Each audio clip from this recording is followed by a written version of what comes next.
right, hey everybody, welcome to our Tuesday night endgame class. Normally Spencer would teach, but he just didn't come into work today. So, oh wait, there he is. I decided I wanted to teach because you can't have more fun than that. The students weren't getting yelled at enough or something. Now, as you all know, the World Cup's going on right now. Not the basketball World Cup, which I think the U.S. won, right? No. Let's see, who did win that? Spain? Yeah, Spain won, yeah. The weather reports weren't good for Spain, but they won the World Cup. And there's a chess World Cup, the most important World Cup, much more important than the soccer one. And the chess World Cup, which they have approximately every 2 years, they have 128 players who are pretty good, right? And they play knockout format. So after the first round, half the people got to go home, 64 left.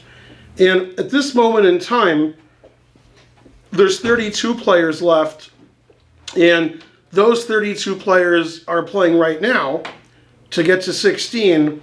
And of the 32, as of this recording, I think maybe 5 won their matches and 11 are going to tiebreak. 11, 22.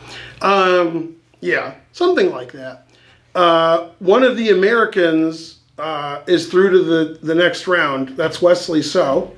And the other 2 Americans who are still in are playing playoffs tomorrow if you're in this room. If you're at home, the World Cup already ended. But, that's Jeffrey Shong, who's playing against Anish Giri. And let's see, where's that candy bar so I can think about it? Linear Dominguez is playing Wang Hao. Okay, the other 3 Americans, Hikaru Nakamura, Sam Shankland, and Sam Sevian, were kicked out. And by kicked out, I mean they lost, and they're out. Yeah, okay. So, yeah. Anyway, this is an endgame class, and since this tournament, the players are generally either 2,700 or 2,800, they usually play good endgames. And also, we have to talk about the endgame a little bit. If you're watching this at home, or wherever you're watching it, or you're in the class right now, you don't have a lot of interesting endgames because all you do is blunder your pieces. And so when you get to the ending, normally the game's already over, there is no endgame, or you're up like 6 pieces. So those endgames aren't very interesting. However, when your rating is 2,700, 2,800, you don't blunder all your pieces every move. You get to the endgame, and then you're like, I wonder who's better, like here. So we have 4 endgames we're going to show today. The 4th one is just like humor, because we need some humor in chess. And obviously, if it's humor, it's Sam Shankland.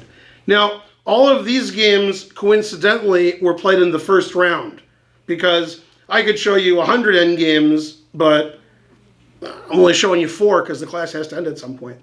Okay, the first game is played between Vladimir Fedoseev, obviously from Soviet Russia, and he's playing Surya Ganguly, obviously from India. Now, which Indian world champion did Ganguly assist while he was playing versus Carlsen? Anand. What's that? Anand. A lucky guess, right. Indian world champion Anand.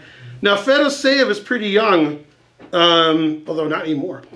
Anyway, he has the white pieces, and in this position, it's pretty obvious whose turn it is.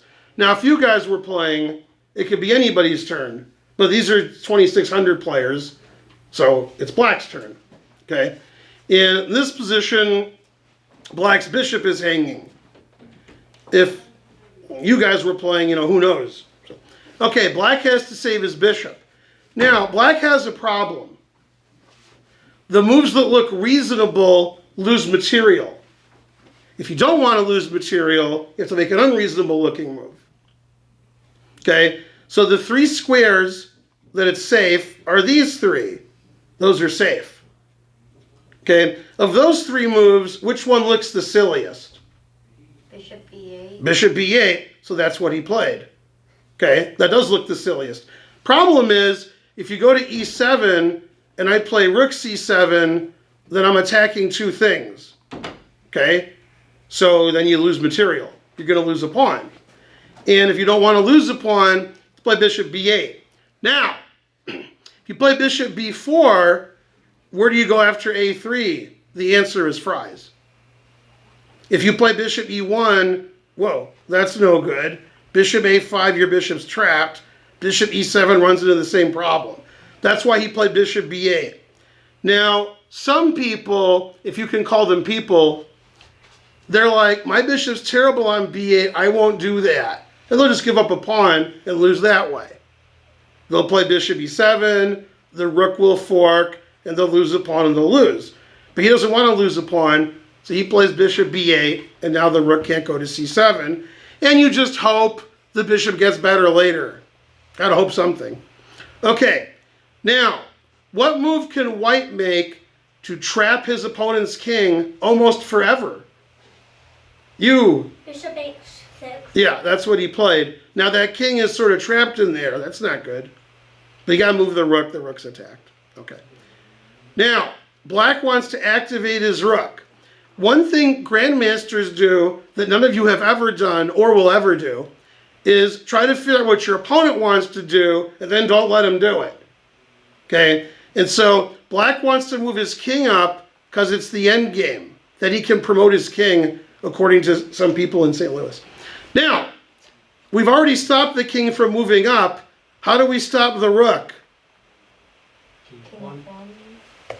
A4, showing you what I know. Okay, he played A4. I would have played king F1. Okay, he played A4. He doesn't really care about the rook getting active due to rook C8 checkmate. Terrible. Okay, F5. The only move. If you don't play F5 ever, your king is going to be on G8 forever, and you're going to get back rank mated forever. Now, after F5, you can move your king up, you can move your rook up, and everybody's happy. So F5 was forced. Rook F6, he's like, no, no, no. You can't move your king up, and you can't move your rook up. Checkmate. He's mean, isn't he? So black is like, I want to get my rook active, I want to get my king active, and white said, no, no. Now, normally, he would say, Ish, don't think so, but he's a Russian player, okay? Some people think he plays too fast because he's Russian. Yeah, he's always Russian, yeah. Okay, but the Soviet school of chess is to make sure your opponent can't move. That's not very nice. Now, in chess, we have a name for this. You guys don't know because you've never done it. It's you make moves and your opponent can't move. What? That was a good mispronunciation of Zugzwang. I like it. Right. Zugzwang means it's your move, but all your moves are terrible. That actually happened to Christopher on move 1 once. It was a tough game. Okay. The correct answer is domination. Your opponent's pieces are dominated. This pawn, and this rook dominate the bishop. The bishop can't go anywhere. The rook can't move to where it wants to go because of mate. The king can go back and forth. That's sort of silly. So even though material is equal, black can't move anything. That's not good, right? So black is worse. Maybe he's not losing, but it's no fun. Okay, he played rook d8. And let's ask the audience, why did he play rook d8? Bishop d6. Yeah, now his bishop can go to d6, and he can get out of there. Then maybe bishop f8, bishop e7, kick that rook out. Okay, now, normally, when you go to a tournament in the United States, other countries, I don't know, and it's a strong tournament, like the Chicago Open, the US Open, the National Open, the World Open, Foxwoods, and I could go on and on. If you have a top section, you'll have lots of grandmasters. And in round 1, the grandmasters play non-grandmasters, and the grandmasters usually win. And one of the things that happens in those games is sort of what's happening in this game, is one side can do whatever they want, and the other side can't move. Now, the guys, the grandmasters are playing, they might be between 2,000 and 2,300, which is pretty good. They're not hanging their pieces like you guys. but they can't move. They're getting beat positionally. So the fact that these guys are both like the same rating, 2660 FIDE, it's unusual that one guy's getting dominated. However, you'll notice he didn't lose anything. Material's equal. Pawn structure is actually symmetrical. So, okay. Now, again, these guys are better than me, which isn't saying much. And so they know what they're doing. When one guy is dominating his opponent and he's trying to escape, he doesn't let him escape. That's not very nice.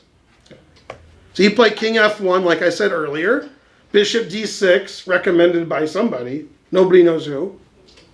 King e2. Bishop e7. All the moves make perfect sense. And now, remember when I said white wants to go here? Now white wants to go there. Yeah, truth hurts. So bishop d6, you can't go there. And then bishop g5, attacking the rook and attacking the bishop. So rook d7. Okay. And again, it's hard for black to move anything. Bishop f6, king f7 obviously, bishop e5. Okay. Now we have a very tough decision to make. Do we trade pieces or we don't? And the answer once again is? Fries. Fries. Is it too loud, do you think? What? Not for me. I'm pretty loud. Get back in here. What? Okay. Now, normally people don't like my lectures, so that means Karen has to bring in a fan or two. All right. This kid's like, what? All right. Now, this is sort of a Sophie's choice, and that's what Christopher was thinking. That's his favorite movie. Right? Exactly. Okay. Now, when you're getting in a bind and you can't move and you're suffocating, you want to trade pieces. A good example would be this room. This room is small for the rooms in our chess center. The tournament room's bigger. Right? So would you want to have 40 people in this room? No. How about 2? Yeah, they got plenty of room. So chessboard is a finite space. If you can't move, you want to trade all the pieces. Then you don't care. So black wants to trade pieces. Unfortunately, if black trades the bishops, white gets a passed pawn, threatening e6 check, and white moves his king up the board to d4, and black's king just stays in the back. If you don't trade bishops, that bishop is there forever. Forever. You're not kicking that bishop out. So black's like, I don't know, leave me alone. And white's like, I'm higher rated than you by 6 points. Okay, so he played king e7. He didn't do either one. He didn't take, he didn't move it away. He defended his bishop. See, he's smart. He didn't do either one of those options. Okay, f4, he's like, my bishop's there forever. And that's what happens if you put all your pawns on one color, the guy goes to the other color, and you're like, aw, and then you can't kick him out. So I would say white's king is better because white's king potentially can move up the board either direction, actually. And this, I can't go back? Yeah, you realize how bad I was. This bishop isn't as good as this bishop. This bishop's here forever. And my rook is better than yours. My rook's on the 6th rank. Yours is on the 2nd rank. It can't move. So everything's better for white except material's equal. We haven't won anything yet. Okay. Rook d8 doing nothing. Well, he's Indian, so Vishwa nothing. King f3. h5. He's like, I'm going to play g4. And black's like, no. You're not going to play g4. One of the things the grandmasters do, openings, middle games, and end games, it's an endgame lecture, is they don't let you do what you want to do. I want to do this, they're like, no. I want to do this, no. Both sides. Then the games never end. Then people say chess is boring.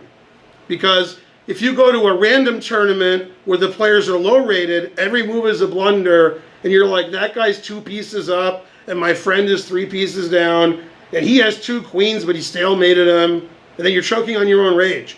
When you watch these games, nobody ever does anything, and the game's a 90-move draw. You're like, ugh, come on, right? And that happens at the top level. They play so well, if they don't do anything wrong, game ends in a draw. If you've watched computer tournaments, which you haven't done, it's a lot of draws. A lot of draws. because they don't blunder all their pieces. There's a lot of draws. And so in the World Cup, there's a lot of draws because the players are really good. However, there's a lot of games going on, so I can find some wins. Right? If there's 128 players, some people won, right? Not many. All right. So he says, all right, I can't go over here. Fine, I'll go over here. Okay, got to do something. So king e3. Black's like, you can't do anything. Okay, pins his own bishop. a5, he's got to open that up over there. See, he has king over there. And then it turns out king e6 was a blunder, although he was losing anyway, because he pinned his bishop. Yeah, and now this is something you have to do, which you don't like to do. However, when you're rated 2660, then you're really good at it. If you're not good at it, you're not rated 2660. It's calculating. It's calculating forcing moves. Spencer usually teaches this class and other classes. He talks about forcing moves, and then you guys furrow your brow in a vain attempt to understand the situation. Forcing moves means I'm checking you and I'm capturing. If I play king e3, king d3, king c3, is that forcing? No. Okay, but if I go takes, is that forcing? You better start taking or you're down 5 pieces. So if it goes takes, and you can look 3, 4, 5 moves ahead, then you can be 2600. Okay, and white was like, if I take everything, how's this endgame looking? We can vote. White winning, black winning, or a draw. What do you guys think? Who says white's winning? Exactly. Who says black's winning? And who says draw? I like Christopher. He hedged his bets there. He's like, white's winning and draw. Okay, now, again, we want to figure out the situation before we do some real analysis. Obviously, white's going to win this pawn. That pawn can't be saved. And material will be equal with a pretty symmetrical pawn structure. What's the big difference? I talk about it in all my endgame lectures. White's king. Yeah, my king's on the 5th rank, and your king is on the 2nd and or 3rd rank. Conversely, if I put white's king on the 2nd rank, and I put black's king on the 5th rank, then black wins. Truth hurts. Okay? And so, black should have seen that coming. It was just captures. Take. Oh, I resign. That's why he's helping Anand become world champion, not the world champion himself. Okay? That's something a player of his rating shouldn't allow. Take, I resign. That's what you guys do. You're like, oh, yeah, he took all my pieces. Oh, well. Okay? But if you're grandmaster, that's the one thing you always see. Take. What happens? Nothing happens. Great. Then the guy has to beat you in 90 moves. Because if you're not losing your pieces, gotta lose some other way. Now black actually resigned because white has a very simple winning plan. The plan is to take this pawn. If you defend that pawn, which you can, then I take this pawn. Aw. And that's it. Can't defend them both. They're too far apart. So for example, if black goes here and saves his pawn, he ain't saving that pawn. And the truth hurts. So after king a4, he resigned.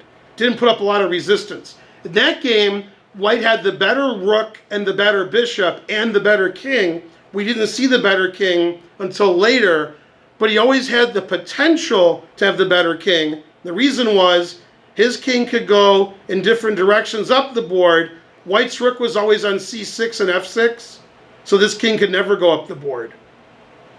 So white was ready to go up the board and black wasn't because white had a better rook.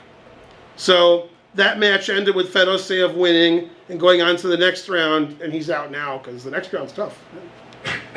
Now, let me tell you how tough this tournament is.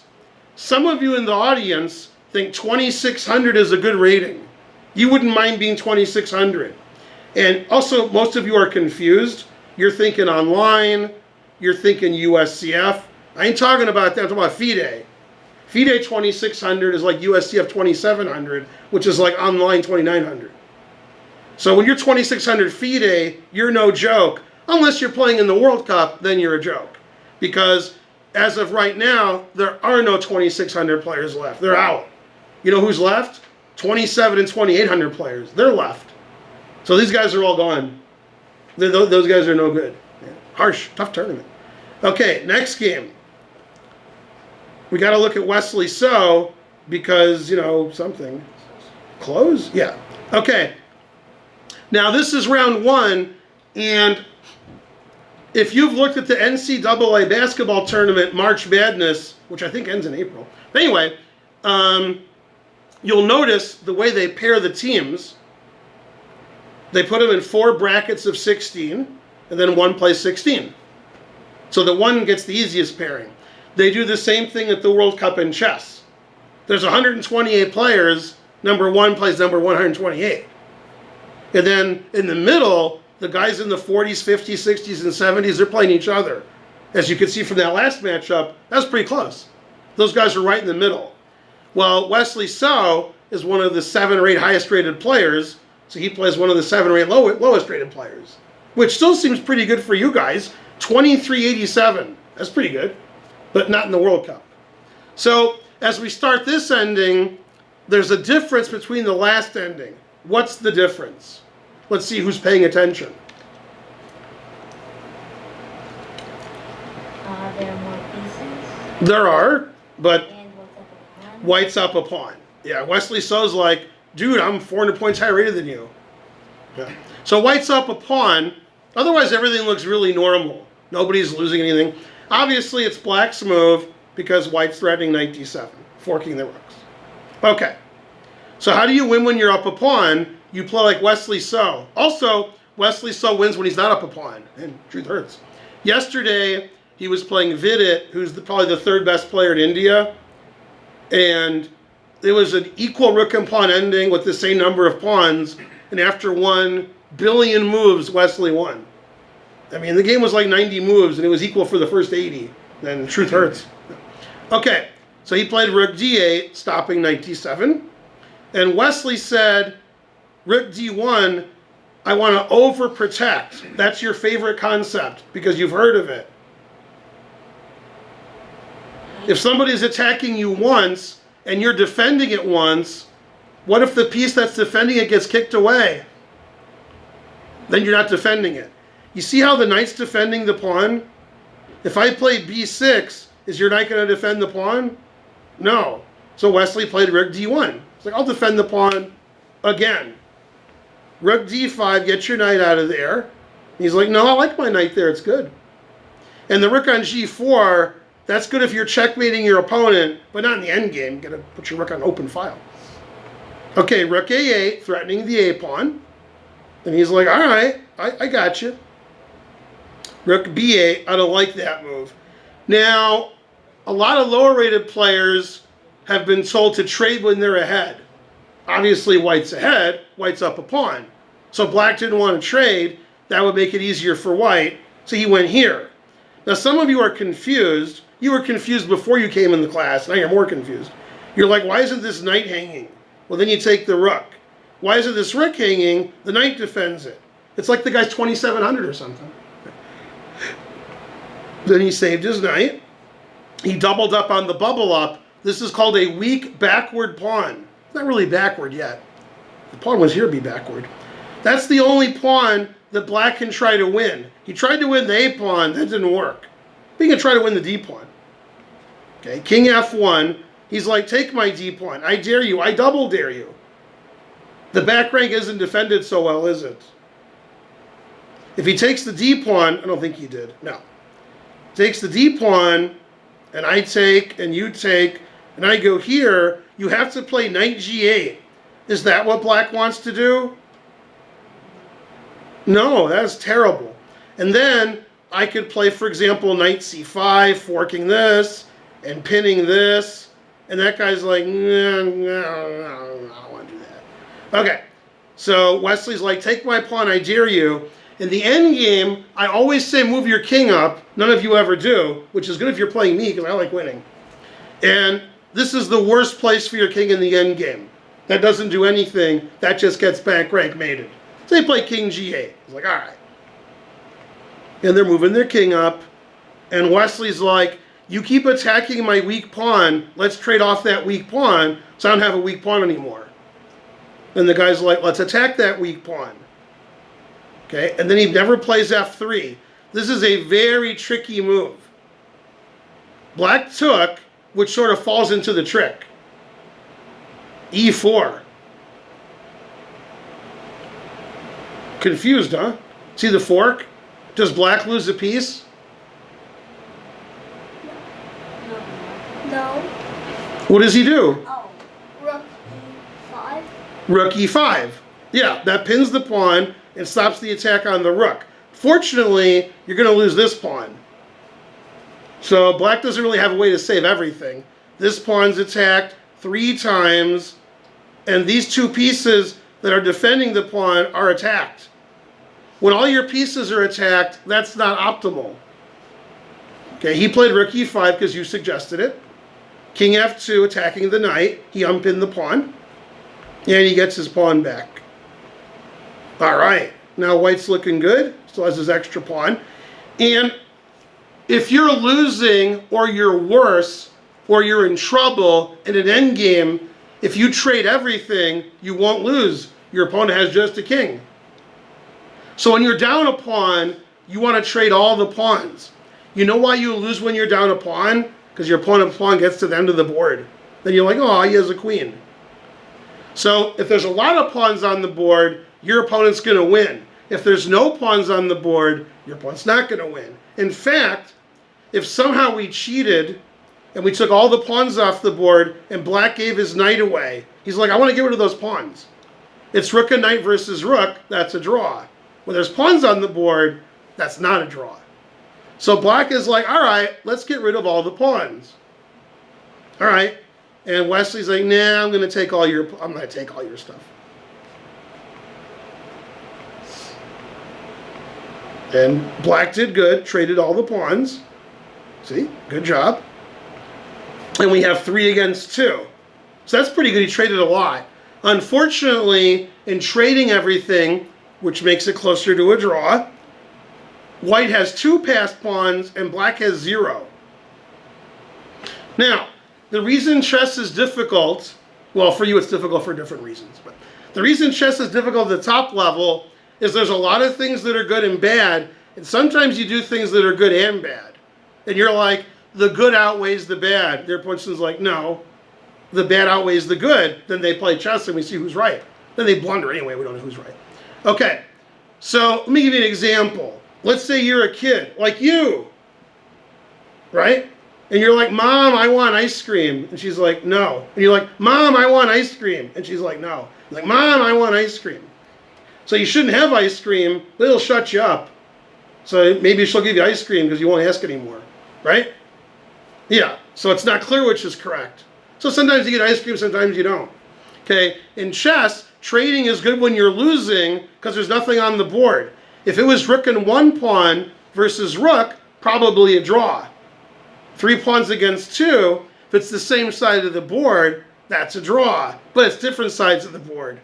And Wesley's like, I have 2 passed pawns, and you don't have any. Hooray for Wesley. Go America or something. A4, shocking. Pushing his passed pawn. Okay, now, when I said shocking, I wasn't kidding. Because black did something you would never consider. What would you, what's that? He resigned, yeah. He's like, man, this pawn's looking pretty good. My pawns aren't looking good. Right. And if I turn the engine on, it's going to say like plus a billion. Because it's like A5, B4, A6, B5, and then black can't do anything. Yeah, black just loses. So, good technique from Wesley. He was up a pawn, he stopped the counterplay, and he got passed pawns. When you get passed pawns, then you can win. King position didn't matter much. Rook position didn't matter much. Passed pawns mattered much. Sometimes you're down material and you can still win or draw. For example, let's call on a random student, Archer. He was playing an endgame, his last game of the tournament. He was down a couple of pawns, but he had a passed pawn in the 7th rank. Okay, that's good. His opponent had 2 passed pawns in the 7th rank. Man, truth hurts. Okay, so the game ended in a draw because everybody's queening. Then there's a lot of checks and stuff, right? So you can be down a pawn or 2, but if you're making a queen, that'll make up for it. Here, black's not making a queen. Black's never making a queen. White's making a queen pretty fast. So black's like, all right, you're Wesley So, I resign. And then Wesley's like, what? So good technique. Okay, now, these are 2 of the best players you've never heard of. Some of you have heard of Sevian. As you obviously know, he doesn't like green eggs and ham. And some of you have heard of Aryan Tari. If you haven't heard of him, you won't guess what country he represents. You'll never guess what country he represents. If you named all the countries in the world, you would skip over this one. But that's the country he represents. He showed you. That's not really a country anymore. Right. What's that? Iceland. That's close, actually. No. That's not as close. Okay, although it's closer geographically, but not as close. Okay, so he plays for Norway. Like most people name Aryan Tari. Okay, he's not Norwegian, but he lives in Norway. Okay, he's Norwegian now. Okay, and he's like 5 years old, but he's top in the world. And by 5, he's 16 maybe? Pretty young. Okay, and he's playing Sevian, who's 18. Man, the truth hurts. Okay, and they got this position, and this is an endgame, which I've talked about extensively in previous videos. Okay, when you've been given chess lessons or studied chess or heard masters talk about chess, you've often heard when it's bishops opposite colors, which it is, it's very close to a draw, even if you're down a pawn or 2. However, the Finegold rule is when there's rooks on the board, which there are, you always win. The better side wins. It's clear which side is better here, even though material's equal. Which rook do you like better? White. Which king do you like better? White. Right. Now these 3 pawns, that's nothing. Those pawns will never queen. However, my 3 pawns are pretty good against your 1. So my king is better, my pawns are better, and my rook is better. So I'm better. Now, you have one saving grace. This guy. That guy's pretty good. Unfortunately, we can stop him. Well, unfortunately for black. Once we stop him, then we push our own pawns and black cries. A question? Okay. So he checked, and then he played c3 to play c2 and c1. Good plan. Kind of like that plan.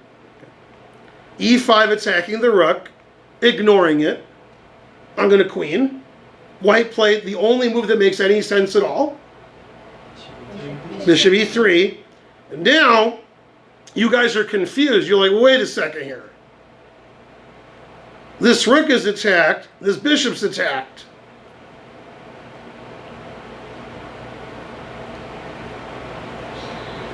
So what did black do? Resign. No. He's young, good at tactics, tricky, sneaky. King E7. Who? King E7. King E7's a move. I think if I get 100 passed pawns, I'll win. I think if you do that, that's too many passed pawns. I don't think that's good. He moved his rook and protected his bishop, confusing the audience. Rook H6. Yeah, rook h6. Yeah. He's like, I dare you to take me. I double dare you. Do they speak English and what? If you take the rook, this pawn's sort of hard to stop. Right? Although, after this, you better go the right way. Oh, King D7. Yeah, go to the D file. If you go to the F file, he'll check you, and then he'll stop you. You go to the D file, and he checks you, then he can stop you. Okay, so Sevian let black queen, and black won? No. So he just didn't take the rook. He's like, this is an endgame, dude. Move my king up. King h4. He ignored that rook. He's like, if this pawn doesn't queen, and it's not, then I'm going to use my king and 3 pawns. Rawr! I have a lot of pawns. You only have 1. Now, material's even, but these pawns are not dangerous.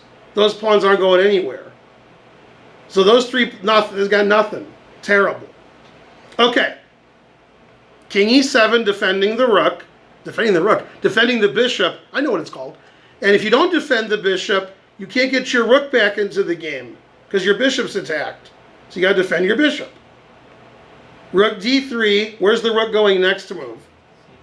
c3 and take the pawn. Yay! That looks like fun, right? Right. Rook h8. Rook c3 is advertised. Now, these are the two open files because I said so, right? And you can't go to either one. Don't cry. It's okay. You guys didn't play the game. If you go to d8, we got that action. If you go to f8, we got that action. Man, tough. It's tough putting your king and rook on dark squares when your opponent has a dark squared bishop. I recommend not doing that. Unfortunately, if you want to go to the open file, that's gonna start with a dark square. If you don't go to the open file, your rook's terrible the whole game. Frankly, terrible. Bishop d5. That's a good square for the bishop. Why did he play bishop d5? Who can figure it out? I figured it out. Why do you do that? Make room for the king. King up. Make room for the king. King goes to e6. That's good. You move your king up. And it's a white square. Let me play rook f8 and get in there. Okay. So he takes king e6 as advertised. Rook f2, not saving his pawn. Rook f2, not a move I would have played. Okay. But Sevian says, what's more important? Stopping my opponent from activating his rook or defending this pawn that's blocked forever? He's like, let's stop my opponent. Now my opponent's rook is terrible. He'll never get anywhere good attacking my pawns or my king or anything. He'll just stay here forever. And Tari's like, thanks for the pawn. And he played bishop c1. This is a very nice move. The idea is obvious. Bishop e2. Bishop b2. Now that's winning.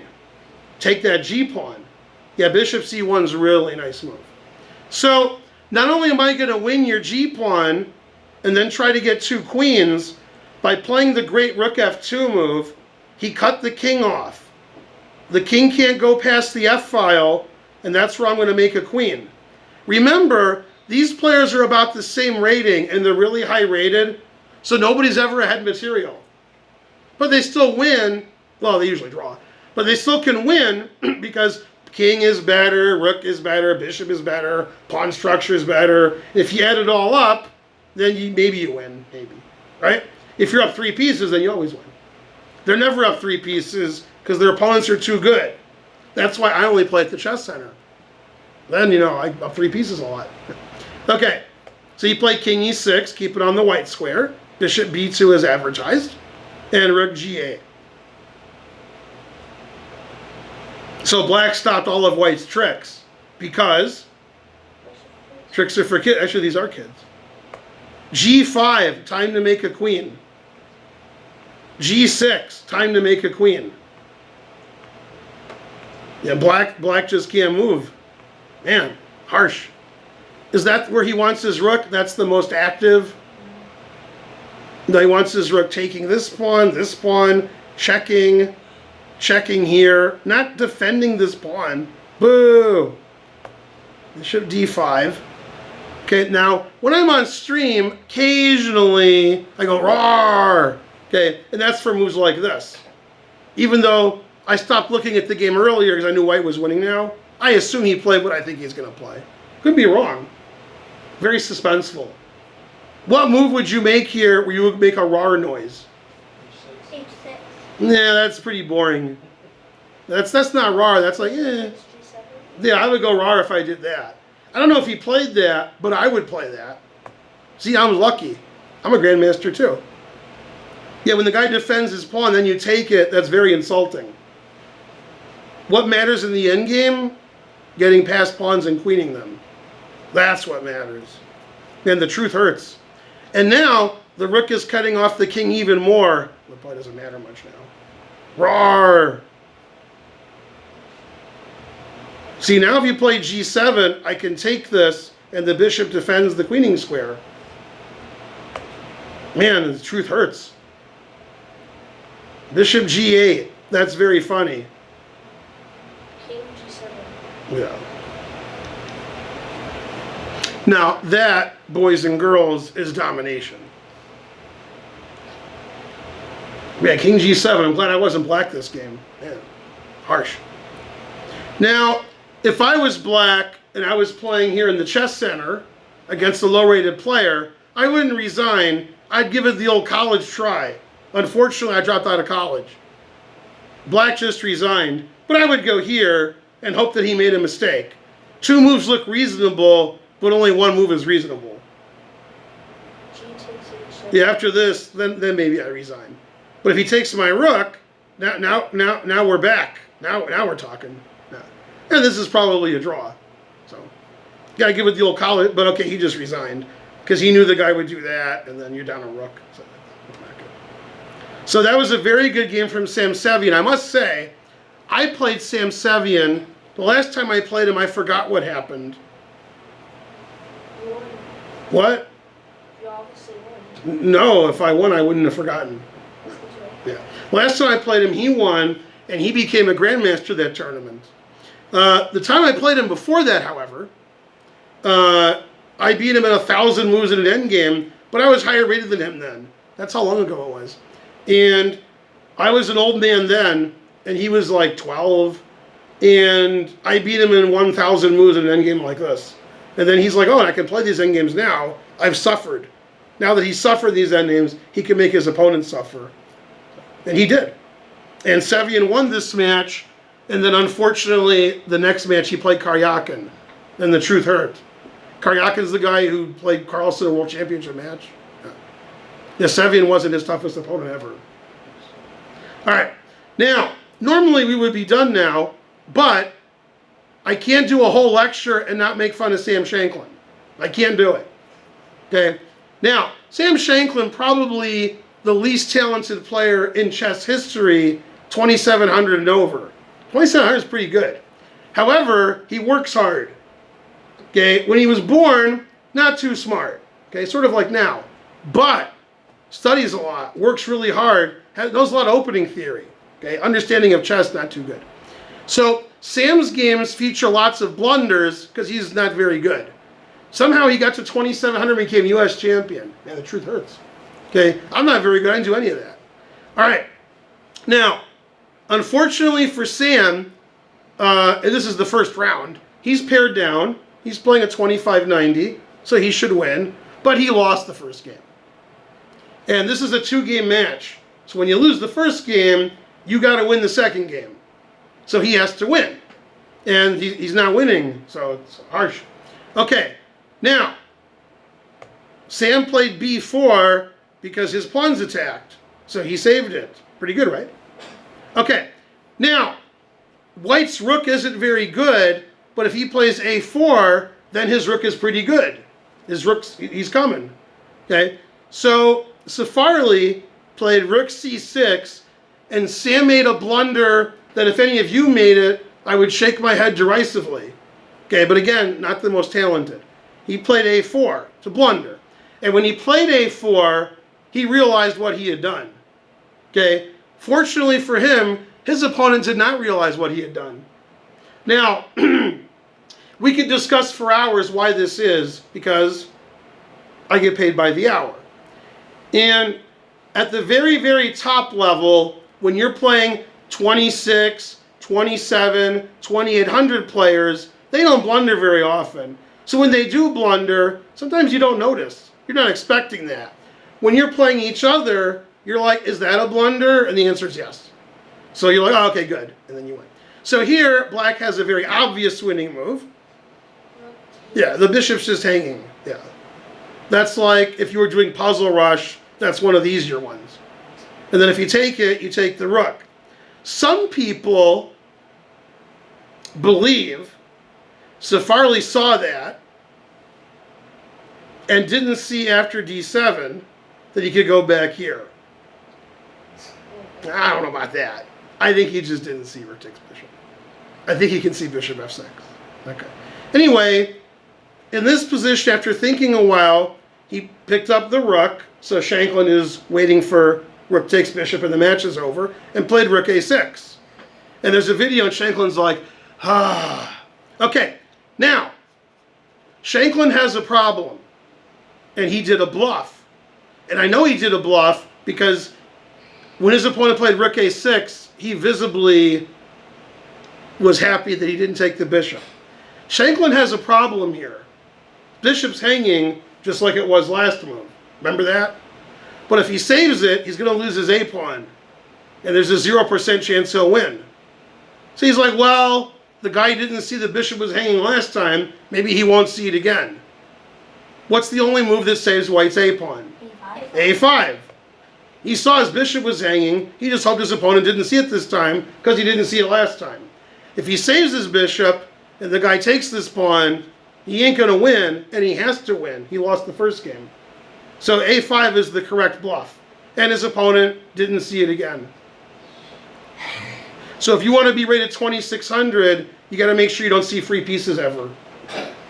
Okay? And then the game went on and on and on. And eventually it was a draw, and Shankland was knocked out. And then Safarli's friends made fun of him forever. Now, the class is ending, so I can't show you the next thing. Also, I don't understand the next thing. In the next round, Safarli played Mamedyarov, the best player in his country. And that country is Africa. not a country. Africa's not a country. Did you go to public school? Azerbaijan. What? Yeah. Azerbaijan. Azerbaijan's correct. Safarli's also from Azerbaijan. Anyway, in the first game, they got a rook and pawn ending. It looked really bad for Safarli.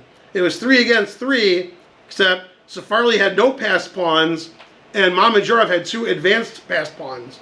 So Safarli resigned. Then when they analyzed it later with engines, the position's a draw.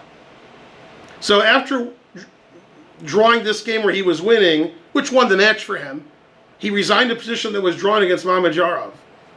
And now he's out. It's tough being 2600, he played 2700. Okay, and I'll show you the rest of the game. Not super exciting, a little exciting. White has to win, remember that. If it's a draw, the match is over. White has to win to force tie breaks, but white can't win, so it's harsh. Yeah. Tried to win. You! How come Shekhard's so dumb? That's a terrible question. I mean, because it's true. Yeah. He's not dumb, he's just, his chess skill is just suspicious. All right. So Shankland tried, but he failed miserably. The lesson is never try. All right. Now, you can't lose this pawn because then you can't win. So he defended it. Yeah, now black's pawn is looking good, right? So white's not going to win, so they agreed to a draw. The computer says it's a draw, but actually white has to be careful because this pawn is serious. That's a serious pawn. So now white has to play really well to draw, but black didn't care anymore because he wins the match. So they agreed to a draw. I think if black needed to win, they would not have agreed to a draw. Black would have tried to win. So anyway, what I do like about that game is Shankland played a5 knowing his bishop was hanging because he was hoping the opponent didn't see it. And then he didn't. So he keep playing, trying to win. Yeah, that was good. Maybe that's why he's 2700. Yeah. Truth hurts. So that was 4 endgames from the ongoing World Cup. And there's a lot of endgames because the players are so good and so equally matched that nobody's losing early. And so the games go on and on and on, and then you get an endgame. If you and your opponent aren't the best players in the world, one of you might blunder a piece, then we get endgames that aren't very interesting. Or you resign before the endgame, or you get checkmated. These guys don't get checkmated on move 12. They don't hang a rook on move 15. So we have a lot of endgames. So when the players are really high rated, that's really good for endgame lecture. You get to see some endgames. What do you see in endgames? Advancing your passed pawns and queening them, and moving your king up the board.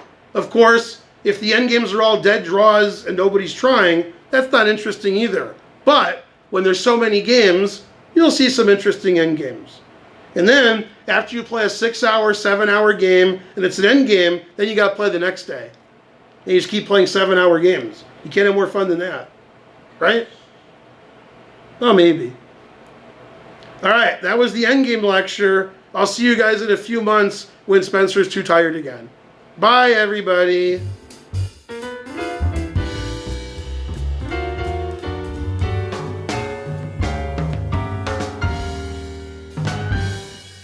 Then That's me.